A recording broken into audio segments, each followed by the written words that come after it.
Welcome to Sunday Club in the Stable. I'm Paul, and this is Hannah. Hi friends, missing you. Hope you're staying safe. It's nice to see you today as we start this journey into the book of Samuel, which if you've seen our other videos, you'll see that we have been discovering a little bit about Samuel's life, actually starting with his mum, who was called Hannah. In the story today, she is quite sad and she talks to God and she's very honest with God. And after she has spoken to God, she gets up and she goes and eats some food. Food. And she gets on with life. So for our craft today, I thought we could make some food. So I've got a really super easy biscuit recipe for you to make at home. It's really easy and I'm going to show you how to make it. But as you do, maybe you could think about this question: what do you want to tell God about today? Remember, if you're going in the kitchen today to do some baking and cooking, you're going to need to wash these. So don't forget to wash your hands as you go to cook and make sure the surfaces are clean before you do our activity. Also, please take an adult with you because we're going to use the cooker and it's very hot. To see the recipe, it will appear on the screen at the end of the video, but also if you look down below in the description, you will see the recipe written there as well for you to use. Happy baking!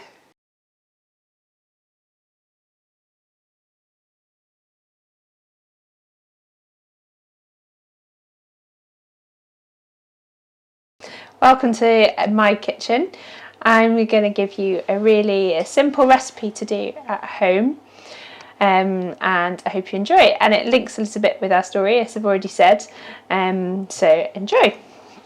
Now, all you need are 3 ingredients, and I have found that this recipe works really well even if these ingredients are slightly different. So we have got 250 grams of plain flour, or 9 ounces, and it works the same with wheat-free, gluten-free flour, so that's already measured out.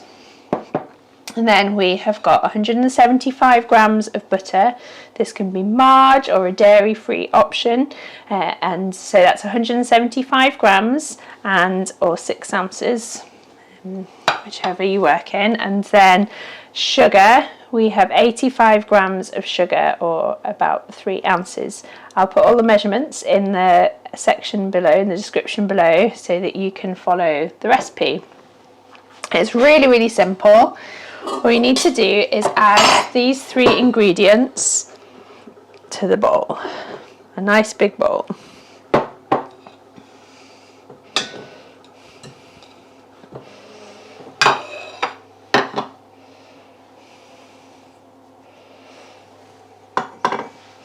Now, you can actually use your hands to do this recipe. You don't need a mixer like I've got, and you do it by rubbing it through your fingers till all of the butter and the sugar and the flour is well mixed together.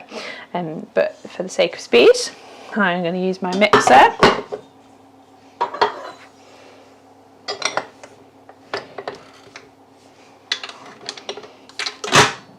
Get ready for the noise.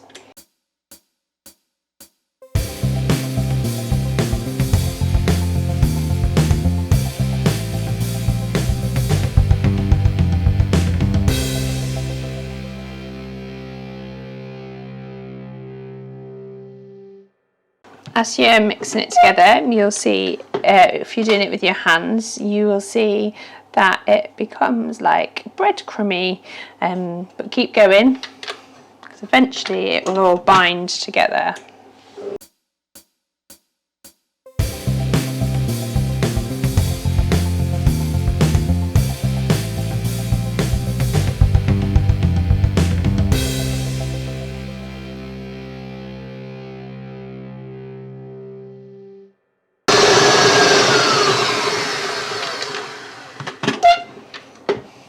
You can see that the mixture has gone kind of like bigger breadcrumbs, and it looks like it's starting to mix together.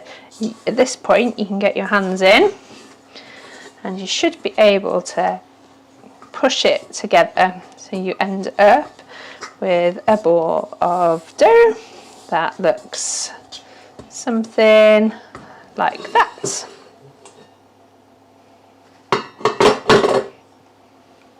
Now, there's a couple of ways you can do this. If you don't have pastry cutters, and don't worry, because you can actually use something like a cup, and you just wiggle it around. I'll show you how to do that. Or if you have got some cool cutters, you can get some cutters out. Now, you don't want to work the dough, the shortbread dough, too much in your hands, because it spoils the taste. You don't want to use too much flour, otherwise it makes it a bit dry. So imagine that a little bit of a sprinkle of snow is on the ground, and put that on your worktop. Make sure your worktop's clean first, and do the same with flour on your rolling pin.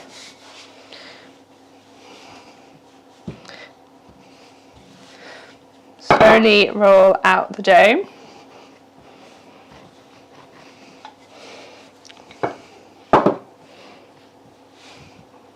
If it feels dry, don't be tempted to put water in.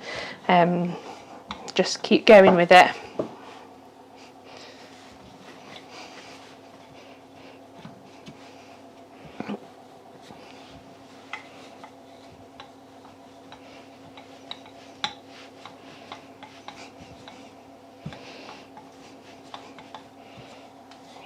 You probably want it to be about that thick, which is probably about 1/2 centimetre.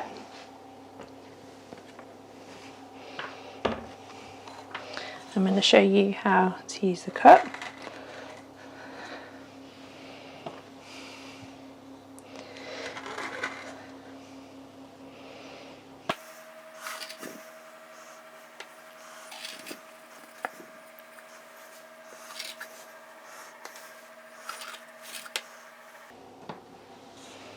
Or you can use cutter.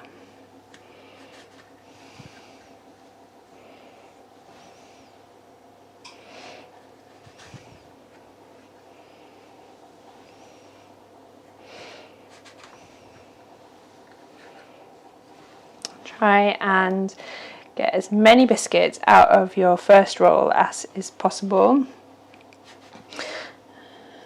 because the more you keep working the pastry, the taste changes and it's not quite so tasty. But maybe not everyone would be worried about that.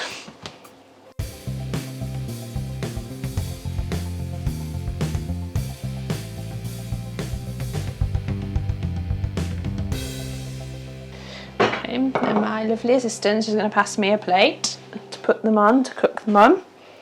So you'll need a baking sheet, metal baking sheet, or we have a pizza stone, which works just as well.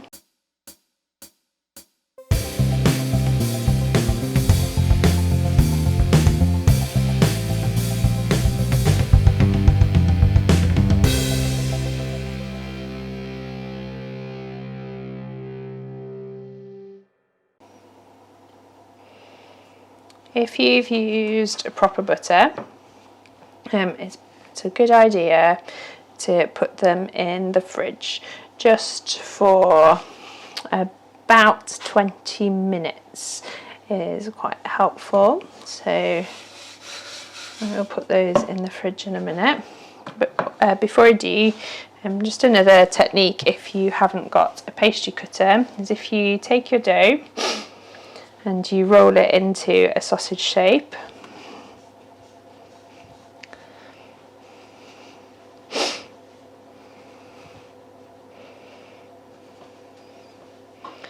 And if you put it in the fridge as it's sausage shape, when it's cold, you'll be able to slice it into biscuits. So I'm just going to pop these in the fridge. And going to try and do something really fancy, whether it'll work or not. So here's the biscuits before they're cooked. There we have it, some nicely baked biscuits. They took about 12 minutes at about 175 degrees in a fan oven. So if you were cooking them a different temperature, a different kind of oven, you'd probably need 200 degrees or about gas mark 6. Now you have to be very careful with them when they're still hot. I would advise that you leave them to cool on the plate because they can be quite crumbly.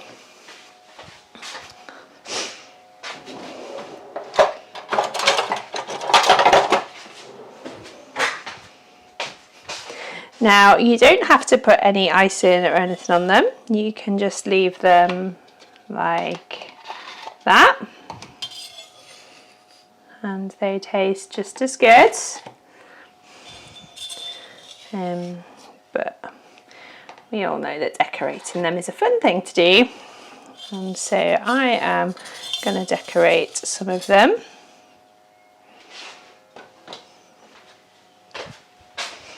Now you can go fancy and you can use icing pens to maybe you could draw your favourite meal on your biscuit and pretend it's like a plate, or you could draw patterns and shapes. But for me, I am a hundreds and thousands fan, so I am just going to put hundreds and thousands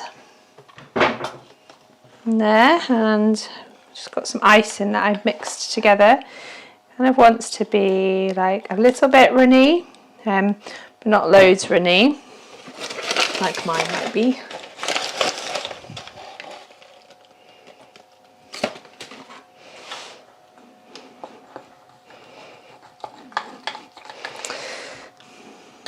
Making sure your hands are clean because your fingers are really useful for this job. Blob a bit of icing onto your biscuits.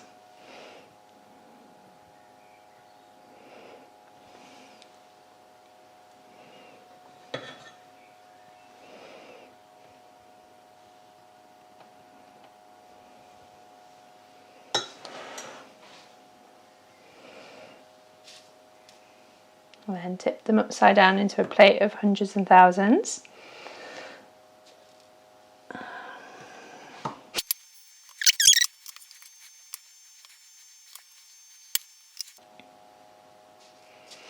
Now the mixture makes quite a lot of biscuits, too many biscuits for Hannah and Paul to eat on their own.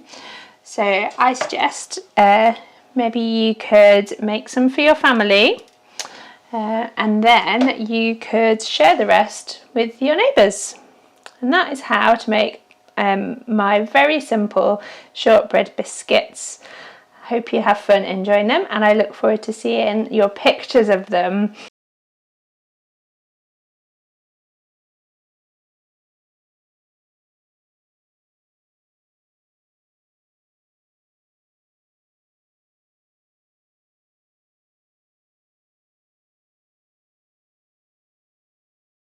Thank you for listening to Paul and Hannah and Sunday Club in a Stable.